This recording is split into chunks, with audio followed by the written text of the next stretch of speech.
కొంతమంది కొన్ని జంతువులు మరుగుతున్నాయి. కేసీఆర్ గారు వచ్చి బయటికి వచ్చి ఒక్కసారి ప్రెస్ ముంగట కనవడంగానే కొంతమందికి ఆగమాగం అవుతుంది, అజీర్తి అవుతుంది, కడుపులో మరుగుతున్నారు. ఎట్లా మాట్లాడుతున్నారో మీరు చూస్తున్నారు. ఎంత దుర్మార్గం కాకపోతే ఒక 71-72 ఏళ్ల పెద్ద మనిషి 2 సార్లు రాష్ట్రానికి ప్రజల చేత ముఖ్యమంత్రిగా ఎన్నుకోబడ్డ నాయకుడు, తెలంగాణ తెచ్చిన నాయకుడు, అట్లాంటి నాయకుడిని పట్టుకొని నోటికొచ్చిన మాటలు.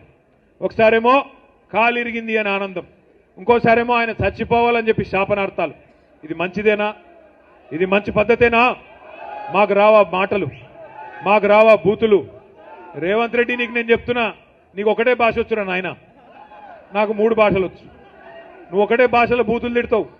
నేను అనుకుంటే గట్టిగా అనుకుంటే 3 భాషలలో తిడతా.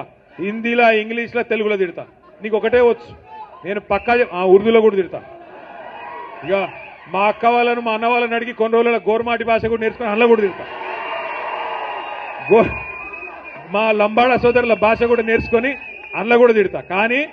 కానీ నీకు ఇప్పుడు నువ్వు కూర్చున్న పదవి, దానికి గౌరవం ఇచ్చి మాట్లాడతలేవు.